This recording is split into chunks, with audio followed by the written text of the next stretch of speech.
नमस्कार दोस्तों। कोटा अगर माँ बाप के सपनों को पूरा करने की जगह है तो कोटा ही वह जगह है जहाँ कोचिंग के दबाव में और माँ बाप के सपनों को पूरा करने की जिद में बच्चे आत्महत्या कर रहे हैं।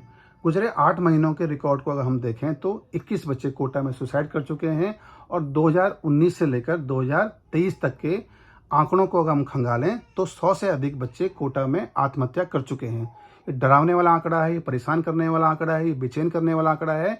और इसी से चिंतित होकर कल मुख्यमंत्री अशोक गहलोत ने जो कोचिंग संस्थान के जो मालिक हैं, अभिभावकों के साथ मीटिंग की है और इस मीटिंग में कई महत्वपूर्ण फैसले भी लिए गए हैं।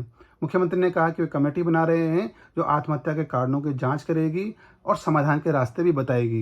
लेकिन इस मीटिंग में एक महत्वपूर्ण तथ्य पर भी मुख्यमंत्री अशोक गहलोत ने कोचिंग संस्थानों और अभिभावकों का ध्यान खींचने की कोशिश की है, जो महत्वपूर्ण मुद्दा है। मुख्यमंत्री ने कहा कि कोचिंग संस्थान जिस तरीके से फीस लगातार बढ़ा रहे हैं, यह भी आत्महत्या की एक वजह बनती है। हम सभी जानते हैं कि कोटा में एक बच्चे पर 2 लाख से लेकर 5 लाख तक का खर्च आता है और कुछ बच्चे जिनके माँ बाप ने लोन लेकर, उधार लेकर यह पैसा उन पर खर्च किया होता है, जब उनको ये लगता है कि वे किसी भी प्रतियोगी परीक्षा में क्वालिफाई नहीं कर पाएंगे, वे इसके लिए तैयार नहीं हैं, तो उनके माँ बाप पे क्या गुजरेगी, इस डर से वे आत्महत्या कर लेते हैं। एक बड़ी वजह सुसाइड की कोटा में यह भी है।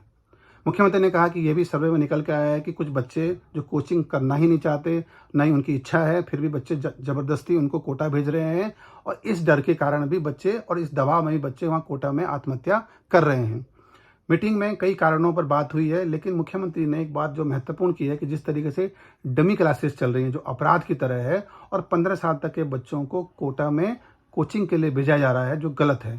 इस मीटिंग में यह भी फैसला लिया गया कि कोटा में किस तरीके से फीस पर कंट्रोल किया जाए। मुख्यमंत्री ने चेतावनी भी दी है संचालकों को कि वे या तो खुद कंट्रोल करें या सरकार कानून बनाएगी। एक और तथ्य पर भी यहाँ पर ध्यान खींचा गया कि जो हॉस्टल हैं जहाँ वो पंखे लगे हैं, उन पर भी लटक कर बच्चे सुसाइड करते हैं, तो ऐसे पंखे सभी हॉस्टल में कोटा में लगाए जा रहे हैं कि आगे से अब कोई भी बच्चा पंखे से लटक कर आत्महत्या नहीं कर पाएगा। बहुत सारी चीज़ों पर डिस्कस हुआ है।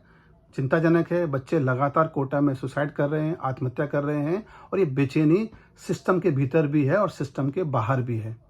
लेकिन माँ बाप को भी ये समझना चाहिए कि सिर्फ कोटा ही सफलता की गारंटी नहीं है। आपके आसपास भी बड़े अच्छे कोचिंग संस्थान हो सकते हैं जो बच्चों को किसी भी प्रतियोगी परीक्षाओं के लिए तैयार कर सकते हैं। कोटा में आकर बच्चे जब दूर से आते हैं तो एक अलग तरह का डर उनके भीतर रहता है और जितने बच्चे कोटा में, लगभग 2 लाख 2.5 लाख के आसपास बच्चे कोटा में हैं, उन बच्चों की भीड़ में वो खो जाते हैं। और जो कमज़ोर होते हैं, जिनको माँ बाप का साथ चाहिए होता है और जब वो साथ उनको मिलता नहीं है, तो वे आत्महत्या की राह पर आगे बढ़ जाते हैं। उम्मीद है कि सरकार और सिस्टम और व्यवस्था बच्चों के आत्महत्या रोकने की दिशा में आगे बढ़ेगी। ऐसे कुछ कारणों पर जांच करेगी और कुछ ऐसे रास्ते निकालेगी कि आने वाले दिनों में जो मौत का जो आंकड़ा है, आत्महत्या का जो आंकड़ा है, वो लगातार कम हो और एक भी बच्चा कोटा में आत्महत्या ना करे।